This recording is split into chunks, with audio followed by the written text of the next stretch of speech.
Tonight, family and friends are mourning the loss of 15-year-old Delvin Ferrell, who was stabbed inside Southeast Raleigh High School.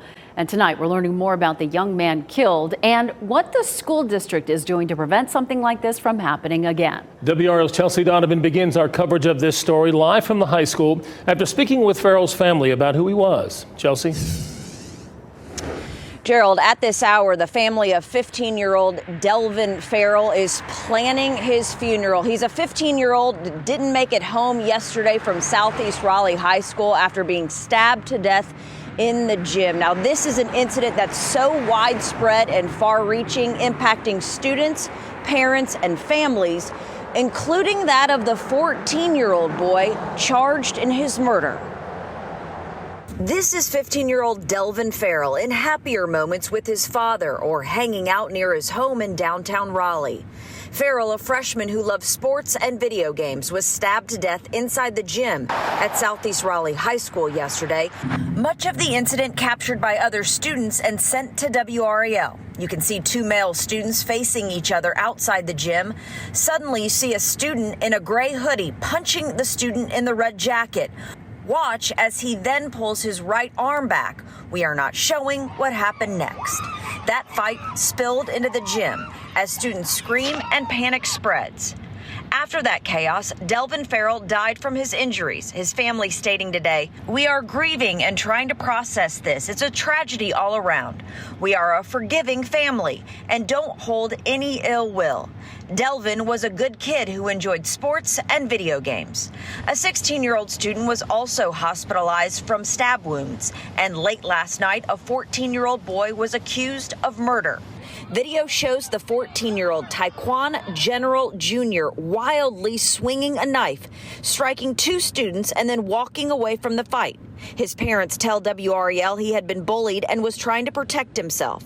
District Attorney Lauren Freeman says the teen had a secure custody hearing today. We then moved forward with scheduling what's known as a probable cause hearing. This is not a full-blown trial, but it is putting enough information before court to establish what happened. Under state law, 13, 14, and 15-year-olds can be charged with murder and transferred to adult court, which she anticipates. We continue to evaluate the evidence. Investigators continue to work on this case.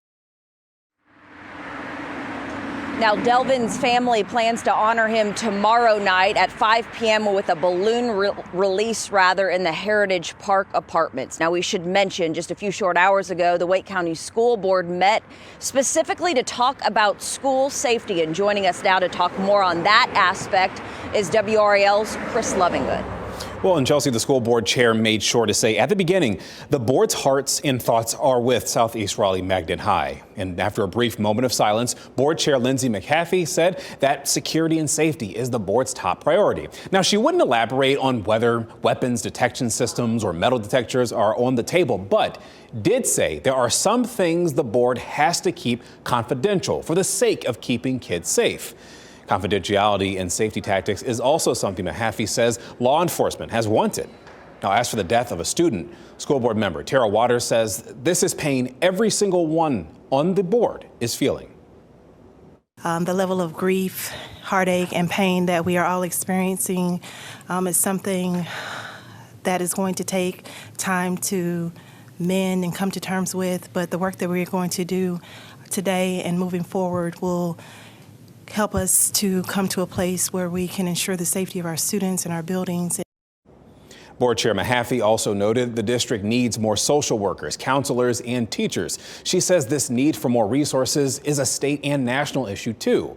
As for the public safety response, join us at 7 o'clock on WRAL when Matt Tallhelm will get that perspective from the head of the Wake County School Resource Officer. Classes and after-school activities will be canceled for the second day in a row tomorrow at Southeast Raleigh High School. This follows a deadly stabbing on Monday. 15-year-old Delvin Ferrell died. A 16-year-old student was injured. A family friend tells WRAL the 16-year-old boy who was stabbed has now been released from the hospital and recovering at home. WRAL's Aaron Thomas continues our coverage and is live from Southeast Raleigh High tonight. Aaron? Yeah, Ashley, so here's the latest on everything we know so far. So a 14-year-old boy has been charged in this murder. This act of violence at the school actually comes days before an already planned conference on active school threats. This will be taking place over the next 3 days here in the city of Raleigh. This gives law enforcement and school administrators a chance to brainstorm and discuss safety solutions. Code red lockdowns, weapons on campus, and now a deadly stabbing on school grounds. The stabbing is a very, very tragic event. A tragic event occurring days before the National Conference on Active School Threats in Raleigh.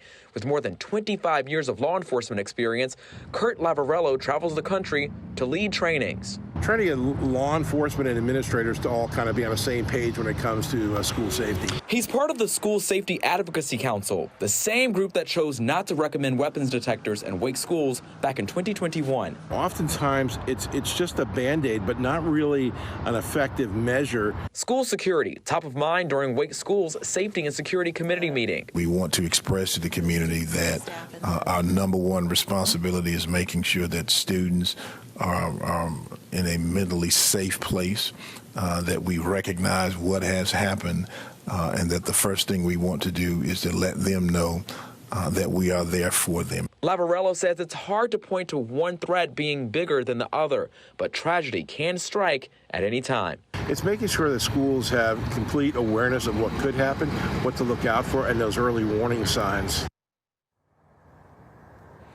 So this 3-day conference gets underway tomorrow. They'll be tackling a number of active school threats, everything from social media, shootings, everything like that, taking place Wednesday through Friday at the Raleigh Hilton North Hills location. I also asked the director why they chose Raleigh. He says that it gives them all a chance to look at the proactive measures that school systems are taking here in our viewing area. Ashley? Sure is interesting timing for that conference. Aaron Thomas live in Raleigh. Thank you.